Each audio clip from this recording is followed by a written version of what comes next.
hero. Meredith Lee is the pen name for the Austin-based writing team of Dixie Lee Evatt and Meredith Cleveland. Their process includes research trips to foreign countries to sample wine and food, and when required, the occasional dramatic performance of a scene to make sure it works. Shrouded, a mystery Sue collaborated on with Dixie, was a finalist in the 2017 Writers League of Texas Manuscript Contest. Please welcome Meredith Lee.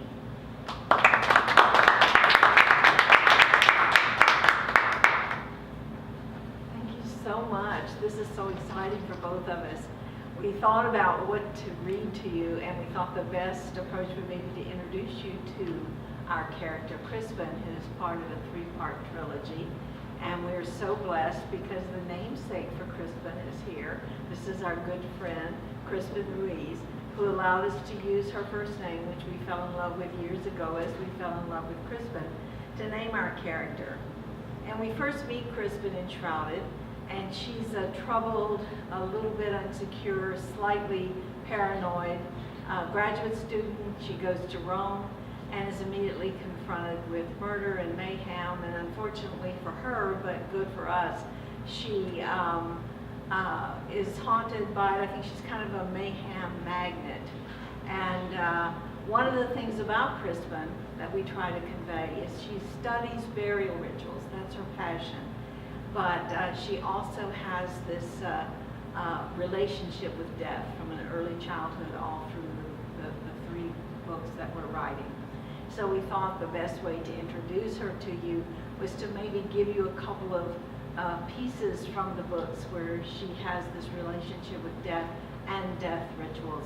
So Sue is going to read to you one of the places where we see Crispin interacting with this particular passion of hers. Things have been going terribly wrong for her, so Crispin does what she always does. She seeks out a cemetery. Can you all hear me?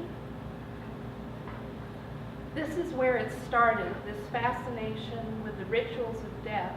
As a child, she was as much at home in a graveyard as in a playground. Crispin couldn't understand why her friends thought they were creepy.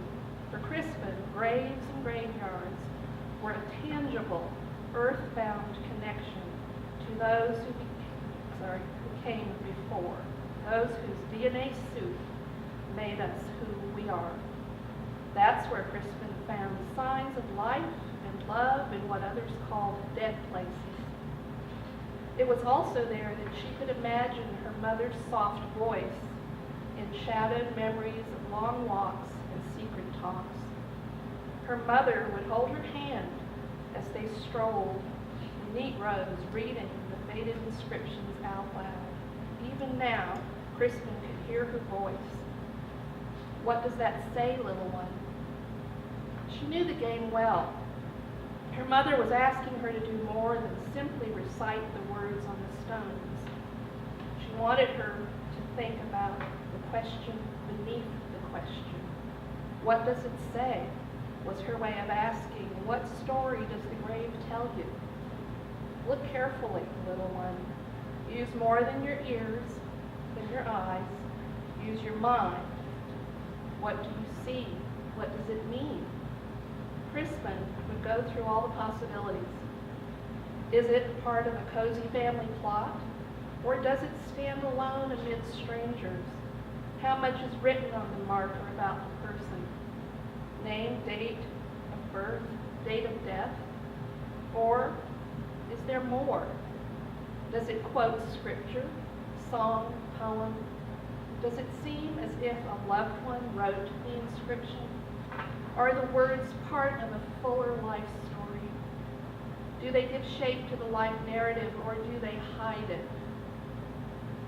How about the stone?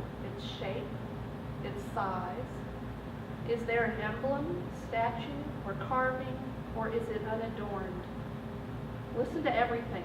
Listen deeply with your heart as well as your head. That is where you will find meaning, her mother would remind her.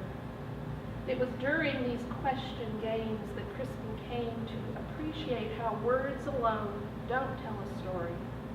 You have to see the whole text as well as the context, what is left unsaid as well as what is said. how it is said, where and when it is said. The words may lie or evade, but the text never does. For tonight's escape to a graveyard, the hotel concierge recommended the Campo Sesto, Rome's legendary cemetery for non-Catholics. On her way out of the hotel, Crispin left a note for Roberto and hurried before the fading light would make it difficult to read the marble markers. At the cemetery gate, she met up with a gardener weeding a bed of iris. He told her she only had about 25 minutes before he would lock up for the night. As she made her way through the cramped array of aged stones, decapitated carvings, and weeping angels, a pervasive evening gloom soon settled like an unfamiliar weight around her shoulders. Stepping back from one grave, she nearly tripped over tree roots that seemed to reach like a gnarled hand through the soil from the very heart of the grave. At another, the stone carving of a toddler reached out, begging her to lead him away. She wandered deeper into the cemetery, but tonight most of the graves were closed-mouthed and silent, almost mocking. "Talk to me," she said, to the bust of the bald man with a craggy face, vacant eyes, and lumpy forehead, tilted backwards against the headstone as if he had been startled. But her concentration was off and she got no reply. Everywhere there was sadness, wrapped in silence. Maybe this was a bad idea, she whispered to herself. Daylight was fading into evening, and the birds were roosting in the trees when Crispin realized that she was disoriented.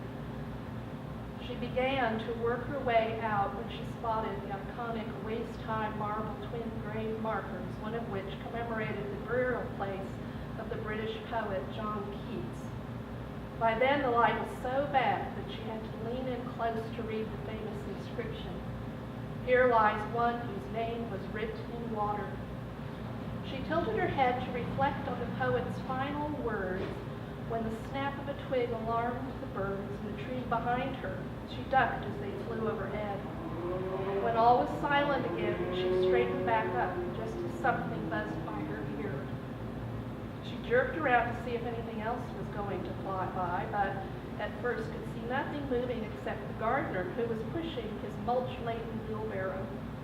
She started to call to him to ask directions when she spotted a man with a familiar blonde ponytail standing near the stone retaining wall. Before she could react, he took off and disappeared into the night. Because we've also written and will soon have available the second book, I would like to take a minute and read you a little bit about another excursion into another cemetery for our heroine in another place. In this time it's Egypt. Her friend Herbert and Crispin are on a road trip across the Egyptian desert. Herbert and Crispin stopped frequently along the route to top off their fuel tank, knowing that the availability of gasoline was unreliable in this sparsely populated part of Egypt. After one such stop, Herbert and Crispin noticed an Islamic cemetery. She suggested they go in. When Crispin stepped through the gate, her pulse and breath slowed to that familiar and comforting sense of peace that she so often felt when she was in a graveyard. Burial grounds might spook others, but she had always had a deep connection to these resting places and the stories they told. Memories flickered one after another, like a slideshow of some of the cemeteries she had visited since childhood. She could see manicured military fields with their identical granite markers standing square-shouldered and plumb-lined, as if called by their regiment commander to an eternal parade formation, washed in plaintive sound of taps from a lone bugle just out of sight over the rise. Day is done, gone the sun, God is nigh. She could see the segregated cemeteries of the Old South, where the relatives of black descendants carefully preserved these ramshackle yet sacred places as reminders of days gone by, so that their children would not forget the gains that had been made and the struggle still to be waged. She could see 16th century Scottish family burial places where generations of clan history was carved into moss-covered and weather-worn funerary monuments, and where genealogists raced against time to decipher and preserve them before all was lost to the mud and wind. She could see audacious Mexican graveyards crowded with flaming orange, red, and yellow flowers, statues of saints, and painted metal crosses with vibrant colors. "You seem miles away," Herbert said as he walked up behind her. Slightly startled, Crispin shook off her wistful thoughts and answered, "I was grave digging." "What do you mean?" "It's an expression of my mother's. When I was a toddler, we often visited cemeteries and studied the stones and markers. She called it digging up the dead. Of course, she didn't mean it literally. She taught me that by looking for meaning, not just in the words, but in the unspoken, we could resurrect their story, and through their story, they could live again." And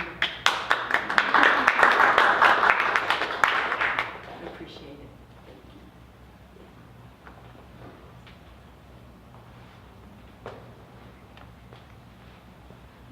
Thank you so much to all four of our readers. I'd like to invite all of you back up here for a Q&A if anyone has any questions for our wonderful authors.